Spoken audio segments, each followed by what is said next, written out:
دا مفکوره اوس غلطه ثابته شوې ده چې پښتون قام د بني اسرائیل د لسو ورکو قبیلو یوه څانګه ده. د میلاد نه 1300 کاله پخوا یهودانو د حضرت موسی علیه السلام په مشرۍ له مصر کډه وکړه. د اندازو تر مخه د دوی شمېره 500 شاوخوا وه او په 12 قبیلو یې ویشلې وې. لس یې د حضرت یعقوب علیه السلام د زامنو اشر، دان، کاد، ایساچار، نفتالي، ریوبن، شمیون، زبولون، جودا او بنیامین په نومونو یادېدل. دوه نور افرایم او مناسې د حضرت یوسف علیه السلام ګډ وارثانو، ځکه د قبیلو نومونه هم د دوی وه. 10 قبیلو په کنعان فلسطین کې د خپل عبادت ځای چاپیره او جودا او بنیامین له ښاره بار په نږدې غرونو کې میشت شول. دوی په یروشلم بیت المقدس کې یو لوی عبادت ځای کې د سرو زرو توکي راټول کړي وو. په 1865 قبل مسیح کې د اسریا باچا په فلسطین حمله وکړه او د ښار د 10 قبیلو خلک مرګ ژوبلې نه وروسته ترې وتښتېدل. ځینو ممکن په غرونو کې جودا او بنیامین ته پناه یووړه او نور یې میسوپوټیمیا ته وشړل چې اوس د شام او عراق سیمه ده. له هغې وروسته دا قبیلې ورکې شوې. په 1586 قبل مسیح کې د بابل نامتو باچا بخت نصر په فلسطین حمله وکړه، نو د غرونو څخه پاتې 2 قبیلو جودا او بنیامین خلک کې ځان سره د غلامانو په توګه یوړه. کله چې د پارس ایران باچا د بابل سلطنت ویجاړ کړو، نو دوی بیرته بیت المقدس ته لاړ. دوی د هغه 10 قبیلو لټون شروع کړو او په دې هیله وو چې بیرته به راشي. د فلسطین په خاوره یو بل پیغمبر حضرت عیسی علیه السلام په جودا قام کې وزیږېدو. هغه یو ځل پیشګویي کې د هغو ورکو خلکو ذکر وکړو چې بیرته به راځي او خپل دین کې شامل شي. د یهودانو په ولسي کیسو کې 10 قبیلې د السبت سنباتیون سیند نه پورې غاړه ووتل. د دوی په عقیده خالي یعنی شنبې په ورځ د سفر ممانعت دی، نو په 9مه ورځ د سنباتیون سیند اوبه هم نه بهېدې. په 9مې پیړۍ کې یو سیلاني ایلدا دها دانی دعوه وکړه چې هغه خیالي سیند د ایبیسینیا ایتوپیا سیند و. په 12مه پیړۍ کې د اسپانیې یو سیلاني وویل چې 4 قبیلې اشردان، نفتالي او زبلون د نیشاپور ایران غرونو ته لاړل او هلته میشت دي. په سر کې دوی د فلسطین سره جغتو سیمو لکه مصر، شام او لبنان کې د ورکو قبیلو لټون وکړه. بیا د مرکزي ایشیا او کفکاز ته خبره وغځېده. له 14مې پیړۍ دوی لیرې پرتو ځایونو ته سفرونه کول او د ایتوپیا، اسپانیې، پرتګال او یورپ د یهودانو په اړه څېړنې وشوې. سیند ته په جنوبي لاتیني امریکا ملکونو پیرو، کولمبیا، اکوادور او وینزویلا کې د ځایي خلکو رواجونه د یهودانو په شان ښکاره شول او دوی د ریوبن او لیوي قبیلو خلک وګڼل. د 13 پیړۍ د مسیحي راهبانو 2 لیکلي تاریخونه کې د کیسپین سمندر په غاړه میشت د خزار سلطنت ځینې باچاهان پخوا یهودان شوي وو، نو ممکن ترک مغل یهودانو.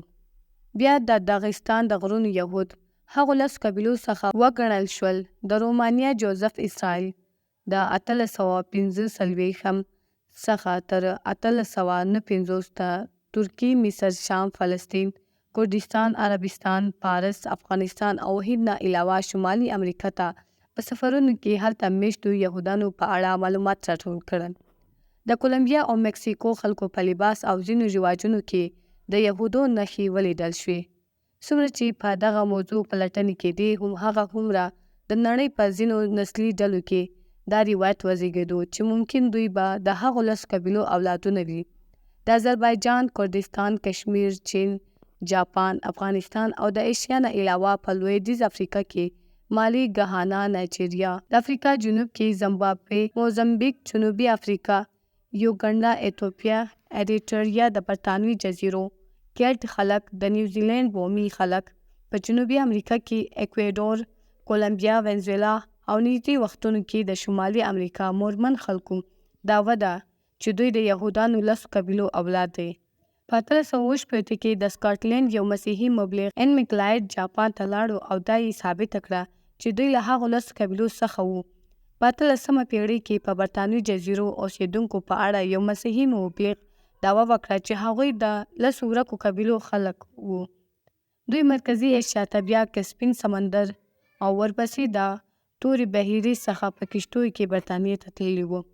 په مرکزي ایشیا کې د ګرجستان جورجیا یهود تر ټولو لرغونی تاریخ لري. په 13مه پېړۍ کې د کیرامیه یو کانکریاټي دعوه وکړه چې دوی د هغو لسو قبیلو خلک وو او له 7 مسیح پېړۍ څخه هلته میشت وو. په یهودي عقیده کې زیات خلک باور لري چې هغه ورکې قبیلې به بېرته نه راځي، ځکه د وخت په تېرېدو هغوی د ځایي اوسېدونکو رواجون خپل کړي دي. خو تر ټولو قوي امکان د ایتوپیا د یهودانو په اړه چې دوی د دان قبیلې غړي دي. هلته د DNA څېړنې هم وشوې او دا خبره باوري شوه چې د یهودانو 10 قبیلې به یمن، ایتوپیا او مصر ته ورغلي وي. په 1983 کې د اسرائیل لوی کاهن ربی عبادیا یوسف دا خبره ورسره ومنله. دا خبره هم ثابته شوه چې هغو خلکو خپله عقیده نه وه بدله کړې او هر ځای یهود پاتې دي. اوس به راشو پښتنو ته چې په 18مه پېړۍ کې لیکل شوي تاریخ هیروي کې د پښتنو د یهودي کېدو خبره مني. په 13مه پېړۍ کې ویلیام جونز د پښتو او عبراني ژبو ته پام وکړو، خو هغه د هند نورې ژبې هم وڅېړلې. د بنګال ګورنر هنري ویسټارټ اسرارالافغانه کتاب په انګریزي وژباړلو چې په 1550 کې لیکل شوی و. ورپسې هنري والټر بیلیوت د پښتنو په سیمه کې د ځایونو نومونو ته پام وکړو. په پښتو کې عبراني توري او د پښتنو کړه وړه یې د یهودانو سره پرتله کړل. خو ستونزه دا ده چې پښتانه د تېرو 1600 کالو راهیسې مسلمانان او په خپلې عقیدې دومره ټینګ دي چې د کلیو خلک د یهود توري کارولو سره پر ځمکه وټوکي. په 21مه پېړۍ کې د یهودانو او د پښتنو د DNA ترمنځ د مماثلت لپاره ساینسي څېړنې وشوې. په 2008 کې د برطانوي پروفیسر تیوډور پرفیټ او په 2010 کې د هندوستان د ممبئی د امیونو هیماټولوژي د ملي انسټیټیوټ د ارثي علومو متخصص شهناز علي د ملي آباد په اپریدو DNA څېړنې وکړې. اپریدي په خپل تبر کې واده کوي، نو ځکه د دوی وینه مناسب وګڼل شوه. دا یې د اسرائیل د یهودانو د وینې سره پرتله کړل او نتیجه منفي وه. د لکنهو پوهنتون یو استاد نورس اپریدي هم داسې څېړنې وکړې، خو څه نتیجه یې ورنه کړه. په 2012 کې د امریکا د وراثتي شورا د افغانستان او پاکستان د 100 پښتنو د وینې نمونې واخیستې او دا یې د یهودو د DNA سره پرتله کړل. په 2012 کې دغه ادارې ریپورټ ورکړو چې اوسني پښتانه د 15,000 کالو راهیسې په خپلې سیمې کې اوسېږي او د بل ځای څخه نه دي راغلي. بیا هم ځینې لوستي پښتانه په دې ټینګار کوي چې دوی یهودان دي. یو متل دی چې ما مه شمېره درګډ یم.